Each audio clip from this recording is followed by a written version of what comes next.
Welcome to another episode of Mike's Metal Garage, your number one source for the history of hard rock and heavy metal. Today we'll be looking at one of the most unique, most influential, yet short-lived subgenres of metal. Metal often gets a bad rap for sexism and its treatment of women. But at the turn of this millennium, a group of pioneering Scandinavian women would turn that stereotype on its ear. In 1998, Scandinavian death metal was riding high, producing some of the most extreme metal ever heard. Bands from Sweden to Norway dominated the scene. And it was in Stockholm, Sweden, that young up-and-coming metal maniac and accomplished guitarist Freya Björgen Borgensen found herself in a predicament. I was getting ready to go on our first national tour with my first band, the Bloody Shield Maidens, when I found out I was pregnant. Gunther, my partner, and I were very happy, actually, but the band was not. They didn't think I'd be able to travel and perform under the circumstances. I got fired from the band. I thought maybe my career was over.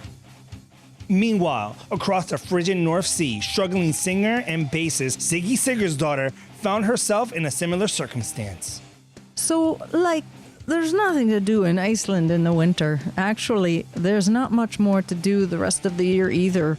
So it's dark and cold, and you're not really thinking about birth control, or who you're sleeping with for that matter. So there I was, pregnant, no prospects, nowhere to go. It was a real low point for me, for sure. But soon, a recently developed technology would forever change these women's fortune. The internet was brand new back then, so you can imagine how surprised we were to find a message board for pregnant Scandinavian metal fans. And that's how I met Ziggy. I was so happy when I found Freya on that message board, and all the others too. For the first time, we realized we weren't alone. That's when we realized we had something special. Just because we were pregnant didn't mean we had to stop being musicians.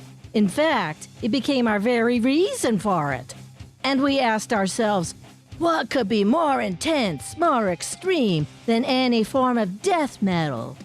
Birth metal. Yeah, birth metal. And so the concept of birth metal was born.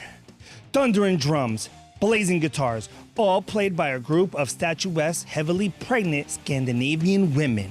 Freya Björgen Borgensen would become the founder of the first great birth metal band, Fetus Descending. Soon after, Ziggy Sigurdsdottir would form Iceland's mighty Iron Uterus. But was the world ready for this? So, those early gigs were tough, you know. People weren't sure what to make of us. Some people thought we were offensive, that we were mocking the idea of motherhood, which was ridiculous. We were proud to be pregnant. There was a lot of sexism too. Men kept shouting at us to go home and put our feet up. But Freya, Ziggy, and the others would persevere until one night at a small club in Gothenburg, Sweden, they would get their first big break. So, Fetus Descending and Iron Uterus were playing a double bill at the Poison Leakenberry Club. And that's when we met Horace Rotting Pig. No doubt many of you will recognize the name of famed British promoter and CEO of Transatlantic Records, Horace Ruttenpig. I was in Sweden at the time, hiding out from some sexual misconduct charges, all false, of course, when I chanced upon these remarkable women in this tiny club. I said to myself, Horace, this is the very definition of a limited-time opportunity. So I wasted no time introducing myself to the young ladies after the show. And so, Freya, Ziggy, and the other bandmates were signed to multi-million-dollar contracts with Transatlantic Records. We couldn't believe our luck. This was everything we could have dreamed of. I couldn't stop crying. I was so happy. Or maybe that was the hormones. It was hard to tell then. Fetus Descending's first album, Knocked Up and Ready to Rock, would go triple platinum, and its first single, Dilate, would become an instant metal classic. Labor pain all day. Come on out, my screaming spawn. Push until my water breaks. Made it to the hospital. Body's ready, mind's insane. I've had enough, give me the drugs. Captain's play me through the day to dilate. Dilate. Iron Uterus would be hot on their tail with the release of their first album, Ultrasound, which itself would go triple platinum and would produce two of the most beloved singles in birth metal, Swollen Ankles and Don't Come Near Me or I'll Rip It Off. Carrying round extra pounds, craving herring and ice cream. I'm in no mood to get it on, so get that thing away from me. Don't come near me, don't tell me that I'm hot. Don't come near me, or I'll rip it off.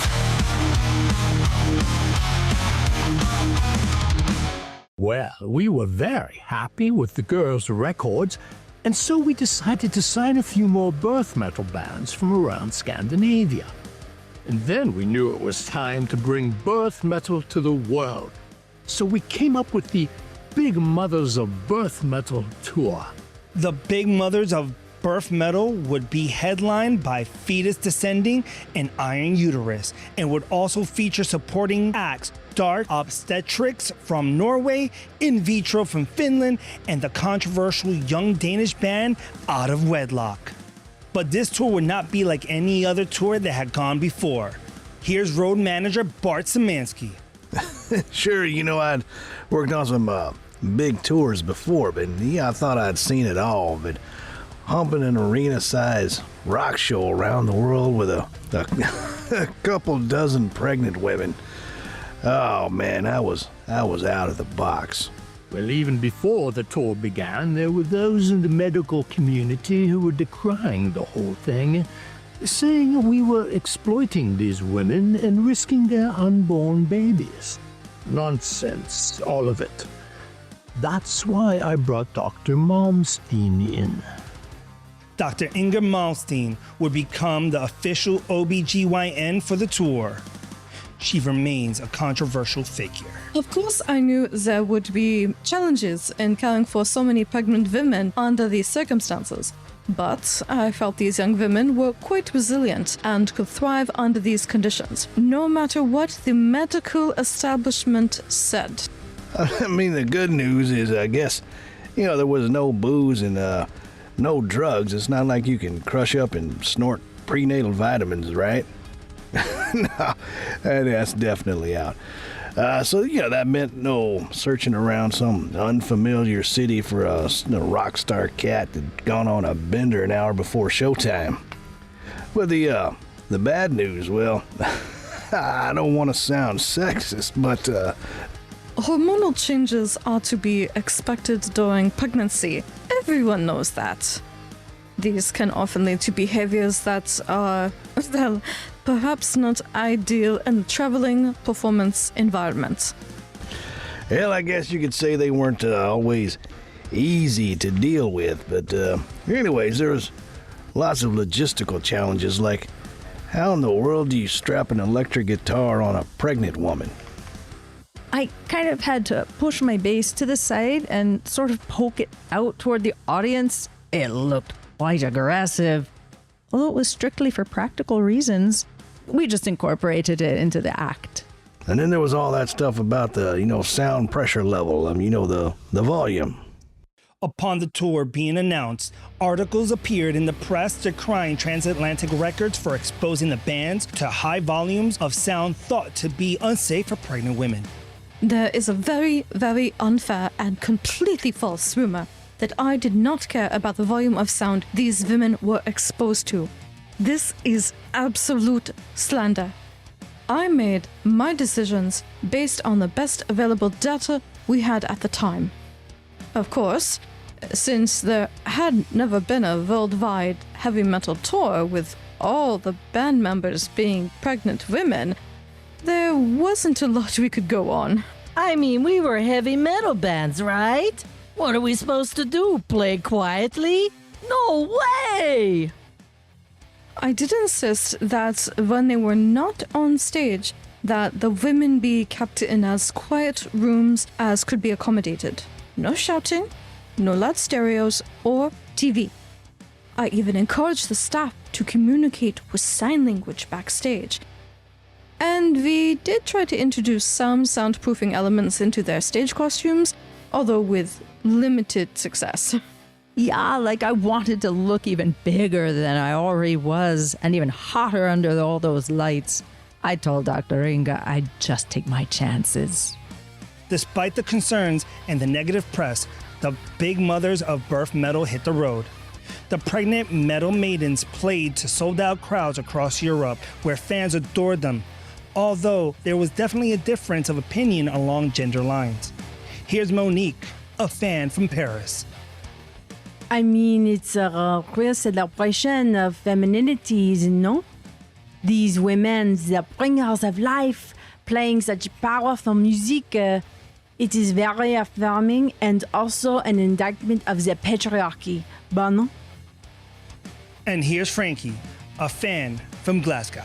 I mean, it's a bloody freak show, isn't it? Big preggo lasses up there wailing away. Truthfully, we just wanted to see if one of them drop a wee bairn right there on stage.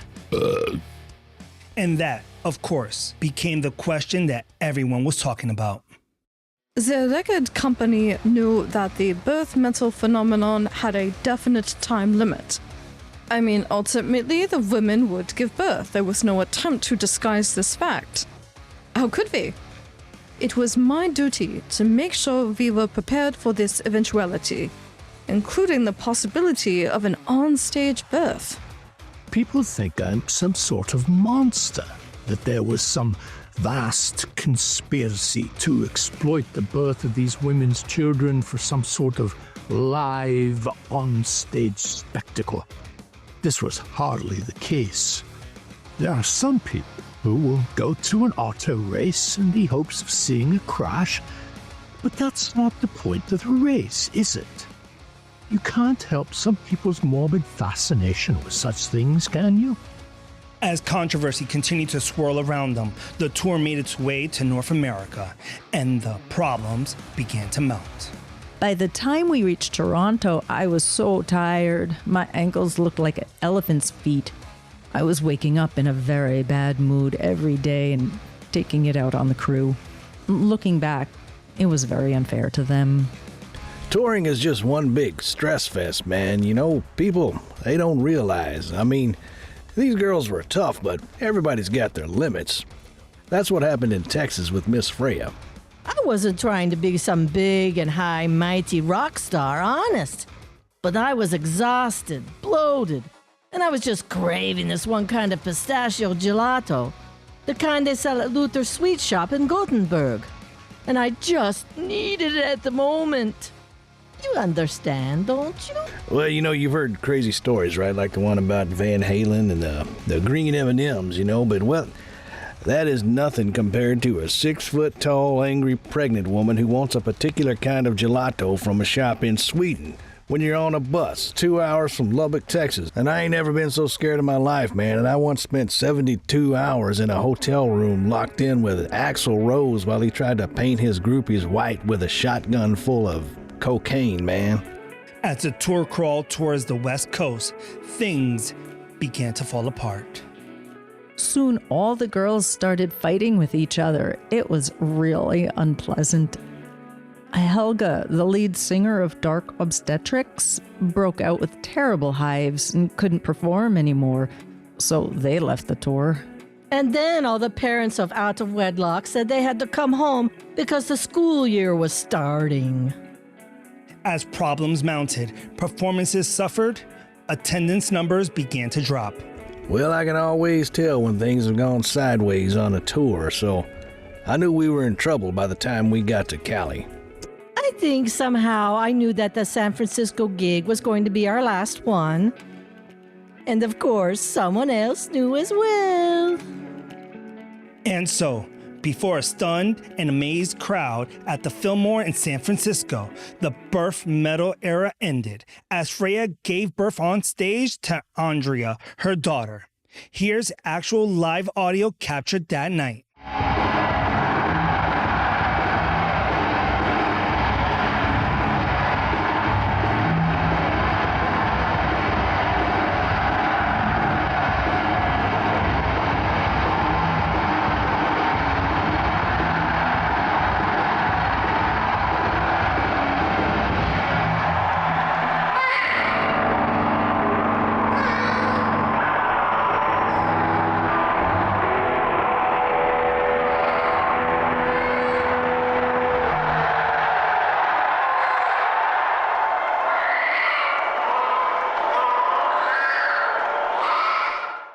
The rest of the tour was canceled, and the bands went home to give birth in more private surroundings. So, what happened to the pioneers of birth metal?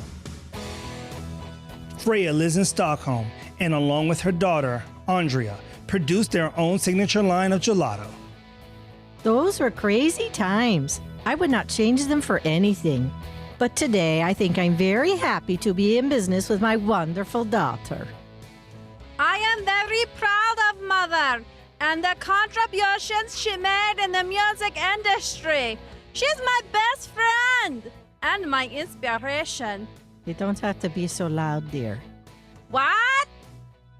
Ziggy decided to ditch the cold and dark of Iceland for the California sunshine. Now she lives in Malibu with her son Gunnar. Still in the music game, she's recently released a new album that combines the folk music of her native Iceland with old school hip hop beats. She now performs live under the name DJ Lugfist. I love my new life here in California, and I'm very proud of my son Gunnar, who will be starting bartending school this year. Gunnar, would you like to say something? Hey, I'm very proud of my mom. She rocks. And a shout out to 23andMe. Thanks to them, we've narrowed down who my dad might be to like 12 people. Do we really need to bring that up? What? You said say something interesting about us. Yeah, Ziggy. She was a bit of a slut back then. Still is, really. You've been listening to Mike's Metal Garage. Join us next week for more heavy metal history.